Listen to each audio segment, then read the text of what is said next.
it. Here it comes.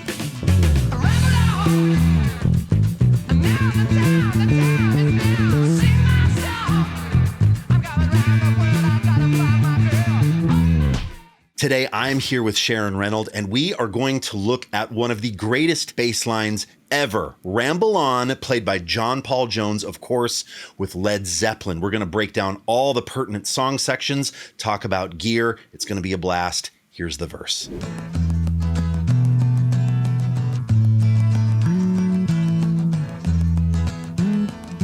Oh my God. How good is this bass line? I know, right? Yes. It's so beautiful. I was on my way. Check out what Sharon's doing right now. Short note there, and then the long phrases. Such a pleasant stay. Short notes there, anticipating. That one long note, he holds that until the very, very, very, very last second. Oh, yeah. And, you know, this is recorded, right, back in 69 when not everybody was looking at waveforms on Pro Tools. Yeah. Well, no one was, because that didn't exist. You're recording to tape. Sounds like the band is in the room together. So there's all of these little discrepancies, right? Not everything is the same, but this sounds so intentional. Like this part, more than any other part in the tune, is like Absolutely. written. He wrote this thing. The song like hinges upon this bass line. I mean, like 80% of it is this line. Totally. And I was looking at the wiki, and guess what? People are claiming, so this is on Led Zeppelin II, and the wiki says that this song was written by Jimmy Page and Robert Plant. And I thought to myself, I don't know. I feel like JPJ should have gotten a co-write on this, because this bass line, without this bass line, this isn't Ramble On. I'm putting a flag in the ground for that. Do you agree? I do agree. What if one of them wrote the bass line? Curveball. I can't imagine that that's true, but maybe so. You played that so cool. I mean, so you really paid attention to note length, and that's the vibe, right? Like short, So important. long, short, long. And then all these. Did I play that correctly? Yes, Just something like that? absolutely you did. Yeah. And we'll have all of the tab and notation down below for you. But when I started to play this bass line, I completely played it incorrectly. I would play, you know, all long notes. And then I would play the, 5-1, the B to the E, and he does not do that. There's kind of this almost like slide, right? Out of the 6 to back to the 1. And then I'd play this all long. And then some pentatonic thing like, or whatever. I mean, it's a vibe. Odds are if I were to play this live at a gig, I probably would mess with it. Occasionally you might take a liberty I did that or two. I did like a...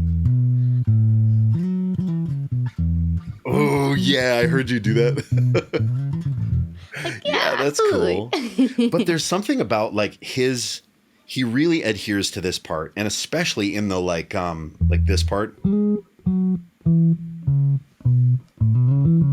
That seems to Yes. always happen. I mean, Solid. especially the length. He's never playing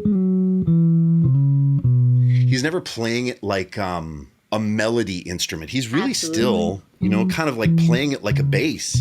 Yeah, it's hits. It's Yeah. hits that he's doing as opposed to a melodic line that he's, for a second, he's coming to the foreground. Like, it's none of that. It's just Right. fully Yeah. staying...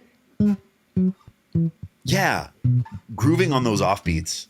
Hardcore. So Super sick. badass. Very responsible bass playing. Now, I might have spent a lot of time listening to this and figuring out tone lengths, but Ian, you spent more time figuring out the tone itself. I will let you take us away. Oh, you're saying like tone lengths, like the length of the notes? Yeah. Yeah. That's where I spent most of my studies for this song. That's actually also very responsible bass playing and studying. Yeah, I just can't get over his sound. I think it's really cool and really vintage. And let's just take a look at this gear list really quick. So JPJ was rocking a 1962 jazz bass that Sharon, guess how much he paid? $376. Actually, very close. Actually, Really? very close. He paid $250 for his 1962 jazz bass, Sunburst Dots. Just killer. I've got a 68.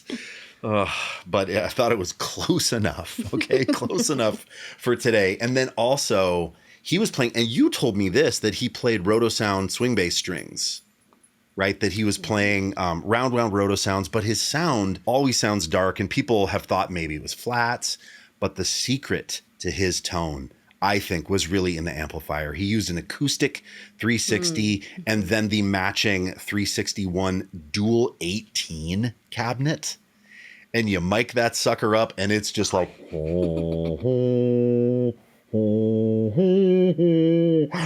like there is no top to those amps. They're so cool. Do you know the other notable player that played an acoustic 360? I definitely don't know. Mr. Jaco Pastorius. Oh, Yeah, he hauled one of those things around, and he was notorious for, like, I think he had a few of them and like left them at clubs because he loved the sound. There's something really cool about that amp pairing with a jazz bass. Typically, a jazz bass is very bright, right? yeah. And kind of mid-scooped. Right? But when you turn on the 360, you get all of this sort of mid-range and bottom, and it kind of obscures the top end. So I'm using the HX Stomp. I've got the acoustic 360 model on and pushed a bit of mid-range, also a tube compressor at the end. And then I think this is sort of as close as I could get, favoring the neck pickup a little bit, rolling tone back just a touch.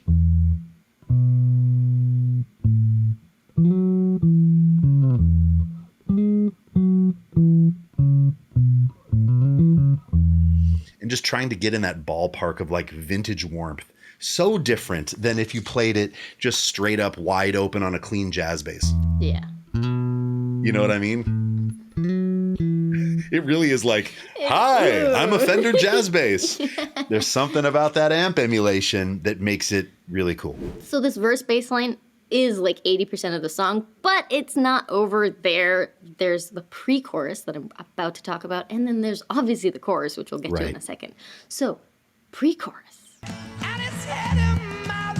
This pre-chorus part is often so overlooked. Like, I've overlooked it. Sometimes I grow so tired. Yes! It's so hip. And then how he comes in with Bonham. Oh!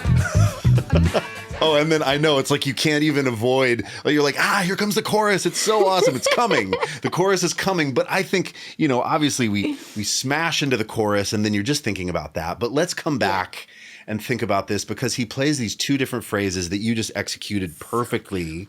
And that last one, how he like lines right up with Bonham's snare, is so dope. Will you break it down for us?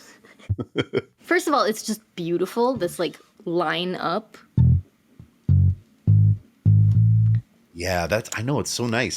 And again, that space. It feels warm, like honey in my soul. It's great. Yeah. And then there's these two rhythmic things that he does, and they're so like different from each other. Every time I play it, I have to like, this is the bouncy one. Which and one the is next this one, one? yeah, it's like the bouncy one, and then the straight one. Like that's literally what's going on in my brain when I do yes. this. So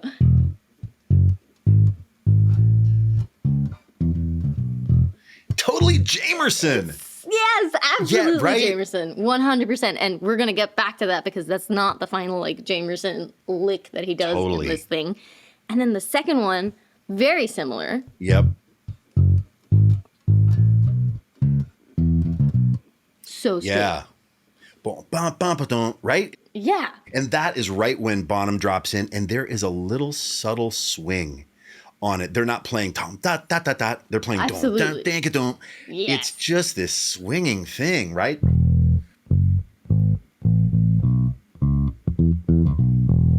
And I'm sort of exaggerating it there, but like listen to that one more time. Just how they drop in together.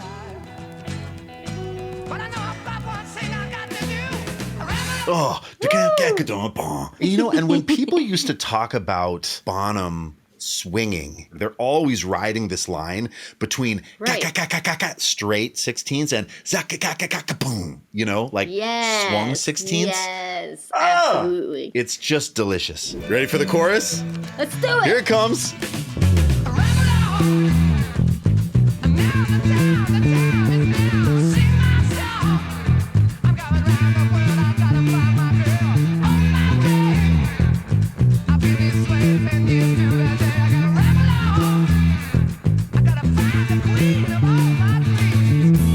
Oh man, it's so good. I'm like sweating and so everybody talks about this chorus part, right? We just played chorus 2 and he pretty much has it on lock, but chorus 1, it seems like he's kind of finding his way. And you pointed this out to me, agreed. but if you were learning this, Sharon, for a gig, what would you do? Would you transcribe all the variations of chorus 1 and then do chorus 2 like it is? Or how would you do it?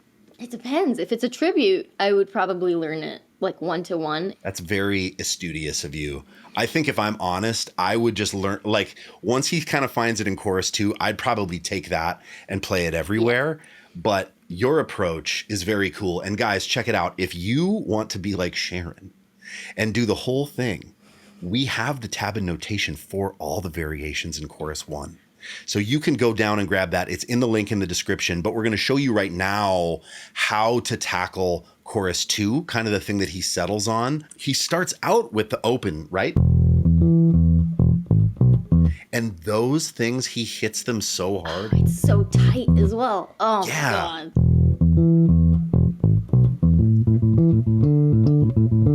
And then that thing, right? So if we slow this down just a touch, open E, then... And this fingering, I think, is important. And you and I do this the same way, Sharon, where we're playing an E chord, right? An E major chord, E, the 3rd, but then sliding up to the 5th B with our first finger, then here, because right from here, we have to play. So I'm going from the hammer on from my 2nd finger to pinky. And then from there out, he's playing... right? And so then it's just an E power chord. And there I do bar. Would you do that as well, Sharon? I actually don't bar that one. So that one I'm jumping up. Here we have 2 methods. We have the big hand method and the small hand method. That's right. And hey, you guys, like I said before, all the variations from chorus 1 are in the tab. And then this line from chorus 2 are in the tab and notation as well. You mentioned earlier on that some of this stuff is like Jamerson-esque. Yeah. Well, guys, I mean, when we get to the outro, talk about Jamerson-esque, which is why I really wanted to play this on the isolated bass track, which you can find on YouTube, by the way. Yeah. Just Google Ramble On, John Paul Jones, isolated bass track. We'll have the link on screen or in the description or something. Go ahead and check that out because it's badass. I love that run down. Oh, it's so good.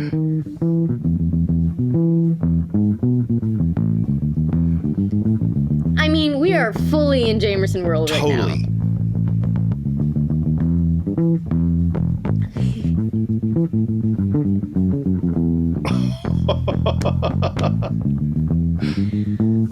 I mean, we've got 40 more seconds of this to go, so I definitely recommend you check it out. It's insane.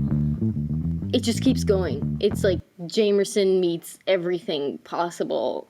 It's so cool. It's so badass. And listen, we thought we would show you a couple of these things, right? There's so many cool variations of what he's doing, but 2 that he kind of comes back to is, this kind of thing.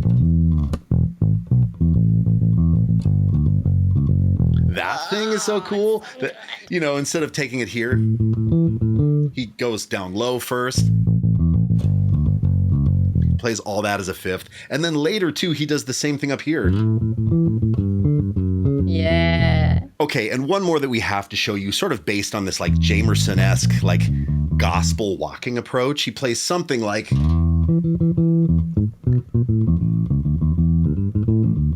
kind of with this swing in it, right? Very, very cool. We will have both of those transcribed for you as well in the tab and notation. Hey, if you are enjoying us breaking down this classic bass line and potentially more in the future, make sure to click that like button and most definitely that subscribe button. Thanks for watching. See you in the next one. Hold on. I am not playing this right at all. I made a Hold on a mistake. minute. Hold on a minute. Ah, fuck. Hold on. I'm my close, God. Sharon. It's so cool. I'm sorry. I just feel like I'm sucking at it. Let me try it one more time.